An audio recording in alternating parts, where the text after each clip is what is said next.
Hello everyone, Vicki Achard here with Nature's Best Art. Thank you for joining me today. Today I'm going to be showing you something a little different. It's what I do off camera between my videos and what I'd like to call my work in progress paintings. I paint them on 11 by 14 paper or 16 by 20. Between my Let's Paint videos, my Make a Card with Vicki videos, and my projects that I work on, I try to accomplish using materials in my craft room. Usually I make gifts with those materials. So let's turn the camera down and I will show you what painting I'm working on this week.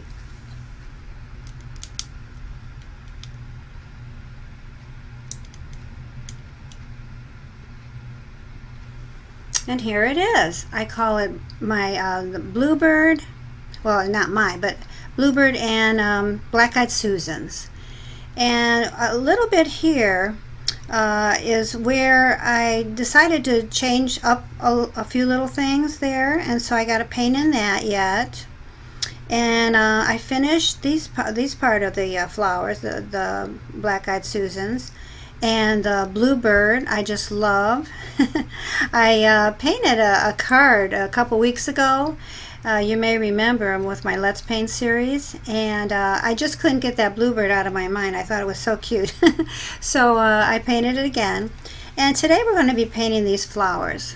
Now what I'll try to do is try to zero in on the flowers, and then we'll start painting. Alright, so let's start painting. Now today I'm going to be using a different brush that I've never used before. It's the Princeton Neptune. It holds a little bit more water, and that's what I want to start out with my flower. So let's start out with Hansa Yellow Deep. Let me painting that in on the petals. So this brush worked out really well because I didn't want to paint in the water at first. I didn't want too much water. I wanted to have a little bit of control. But this brush, instead of the Creative Mart Mimik, holds a little bit more water. And I wanted it to do that, to use that, because I later then go in with my number 4, like right there, and put in some Gamboge, and I wanted it to spread out, and that's what it was doing. And so I really am glad that I chose that brush. I've had these, this was actually my first brush. The Princeton Neptunes that I bought, thinking of the brushes that I wanted. I quickly though changed because it does hold a lot of water, so it was a little challenging at times. Now here I'm putting, but in this case it worked out well. So in the middle of that flower, in the center, I put the raw sienna, and then around it I put the burnt umber, and I wanted it to spread out, and then I used my credit card to make those like little spikes sometimes, how you see in the Black-eyed Susans. And then down the stripes down the flower, I used that was burnt sienna down the center. The burnt sienna is a little darker than the raw sienna. The raw sienna is in the middle of the flower. And then later I used some Payne's gray over that burnt umber because it wasn't getting it, it was dark, really dark brown like I liked, but I wanted it a little darker, so I used the Payne's gray. So it was working out really well, and I didn't want every petal on my flowers to be the same. And there I'm just showing you, I'm not concerned about the whites areas of my painting right now that is showing. There's my burnt umber. I put my burnt umber in there, and I might have added Payne's. Yeah, I think that Payne's gray, the Payne's gray, to make it a little darker. But and if it gets too much, it spreads out too much, you can blot it with your Kleenex. But that's what I did. I blotted it with my Kleenex. And then so later I actually pause the video and I paint all my areas in, and you know, the areas that I wanted excuse me, that I left unpainted, you know, the white areas. Now you saw my painting upside down there. What's really nice, when you put your paper on foam board, and the movement, you don't have to worry about just keeping your painting one way. You can, you know, as you paint, you'll find, if you're a new painter, that you'll want to move your painting around, you know, totally around or just sideways. It depends on what you're painting, and like stems or leaves, or it's just really nice. And that board, the foam board, or you can put it on cardboard too, your paper, but you know, with your masking tape around your border if you want. But you know, it just moves so nicely, you know, around, you know, the movement is, see how I move my board around. I don't have to touch the painting, just the board moves around. So that's been really nice. I've really enjoyed that. But this Bluebird, I painted it a couple weeks ago. You might have remembered it. I painted July 23rd. So if you want to go back on my videos and see the colors I used on that, I do tell you about that too. And I just couldn't get that Bluebird out of my mind. I just love birds, and especially these eastern bluebirds. I believe that's what you called it, an eastern bluebird. But it was just so fluffy and so sweet looking. And so I painted. I wanted a bigger picture of it. I just had to do that. And the black-eyed Susans in the garden are so beautiful this year, and they're around my bird bath, and then you know, they're in a couple other parts of my garden. So you know, I had the photos of those. And the Bluebird I got on Pixabay. It's a site that I remember letting you know that Pixabay is a site that photographers take their pictures and let artists paint their photos. And so thank you very much for all you photographers. But so there I am again. I kind of do the same thing in each flower, but as you can tell, I did some petals darker here and there, and especially like that flower there, what I did was, because you could see the fence post through the petals, those flowers on that end, on the right side of that flower, I wanted to put quite a bit of paint there to cover that line, because of course you don't see a fence post through petals, right? So you know, you can do little things like that to fix, you know, your painting and make it look more realistic. That's where I'm showing you right now. I'll make those petals a little darker.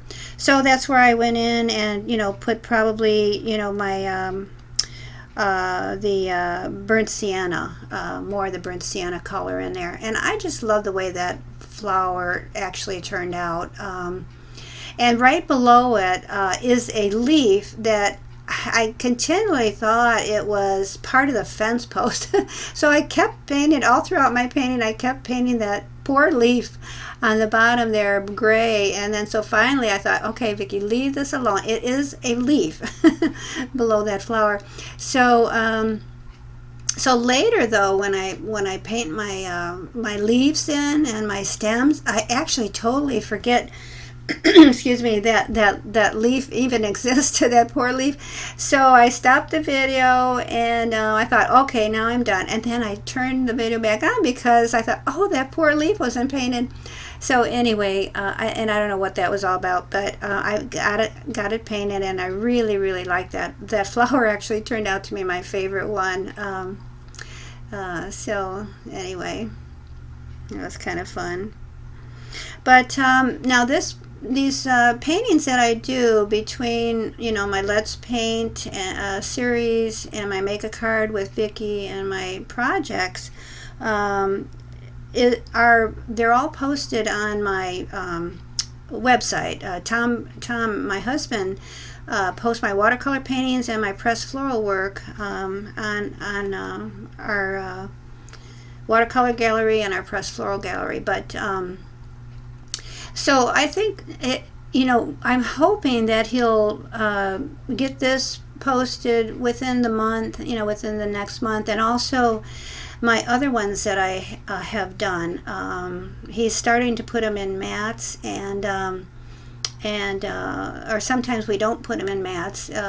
We offer them with mats or without, and the mats are white with a nice V groove all around it. He does a really wonderful job. His work is just absolutely wonderful. But anyway, so when he puts it on the computer and scans it on the computer and everything, all those that I've done recently will be posted and up on my watercolor gallery, which I get so excited when when he does my work and post things on the computer. It's just like, oh, there they are, and so I've had several that I've done, so it'll be nice when he gets that, and I'll let you know, and maybe we can talk about the ones that I've done that I haven't showed you my work in progress paintings, and I just think it would be kind of fun to share that. So there, I turned the video off. Oh, here I'm I'm talking about the leaf and the brush.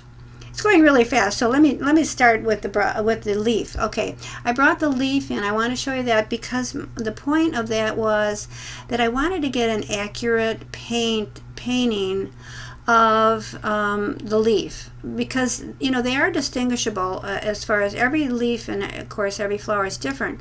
So my point is that I think it's important to me that I bring in part of something that I can look at while I paint instead of just a photograph. I just feel like I can get a more accurate painting that way. But I did want to point out too, though, that it's not necessary to paint every single line that is in in the veins, or that's not what kind of painter I am. So what I do is I paint how I see it, but and not every single one, and especially the leaves and the details that are further back in a painting probably shouldn't have a lot of detail, because if you think about it, when you look at Black-eyed Susans, you're not going to see every single line of the veins, right, in a leaf. So kind of think about that too. Now this brush that I was using for the veins is I showed you this a couple weeks ago, and I think I used it again in my last video. It's called Loew Cornell. It's plastic, and I wanted to use that instead of a credit card because the veins on these leaves were very, very long. And I thought that maybe I could control that better than using an old credit card, and I did, and it worked out really well. I'm glad I did that. This paper that I'm using is called Arches, and it's wonderful paper. I just absolutely love it. I use it for my bigger designs, my 11 by 14. I call them 11 by 14. And 16 by 20, but when they're matted and framed, they actually become that. But anyway, so I was going to say that the Arches paper has wonderful tooth. This is cold press, and I just love putting paint. My M-gram paints on it. I just love my M-gram paints too, and it's just wonderful to work with. I just really love this paper. And now I'm putting highlights on the stem. So my colors were sap green, and then for the stems and the leaves. And then what I did was, if I wanted a darker part of the leaf or the stem, I added phthalo blue to the sap green. And then if I wanted a more olive color, I added burnt sienna to the sap green. That'll make a nice olive color, or there's probably other colors that will do that also. But those are basically the three types of greens that I used. in the painting for the leaves and the stems. And then at the end of the video, what I do is I fixed all the white parts, and you know, I kind of stopped the video, turned the video off, and do that on my own time. But I'll show you the ending of painting, what it looks like. But see that area below there, where below that leaf, where that the fence is? I just love that. The fence turned out really nice, I thought. I was very happy with that. I'm thinking because that stem was so long that I wanted to add some grass on the bottom there. I could have put more leaves, but I wanted my fence post to show kind of a lot. So I did end up putting grass in, and I used a, it's called a Robert Simmons fan brush. It's a number 2. And that works really well with, you know, to put grass in. And, excuse me, I think I remember mentioning to you that I didn't have a number 2 and I couldn't find one. I still haven't really looked for one. But I'm using, for my number 2, for the very small areas like the eye of the bird, I'm using a number 1 Royal, it's called BK60 Liner. And I bought these, they're Royal Landnecker, and I was at Michael's a long time ago, and they're children's acrylic brushes. So that has actually taken over my number 2 brush. I'm not complaining, but when I bought my Mimik Creative Marts, my number 2 really wasn't, you know, very good at the beginning, because, you know, some of the hairs were not right. They weren't pointed, and I was thinking of this the other day. I was thinking, you know, for the last 5 years I've been painting, I've sort of I feel like I'm like number 2 brush deprived for all these years, and I'm thinking, well, there's worse things in the world, right? But this number 1, I was able to paint the eye of the bird. So, you know, any smaller, and it's so important to have the right brush. Did I mention that I used a 1-inch Filbert? I wanted more green or yellow on the top part of the background, because the flowers were just such a beautiful golden yellow, and my background had a lot of green in it.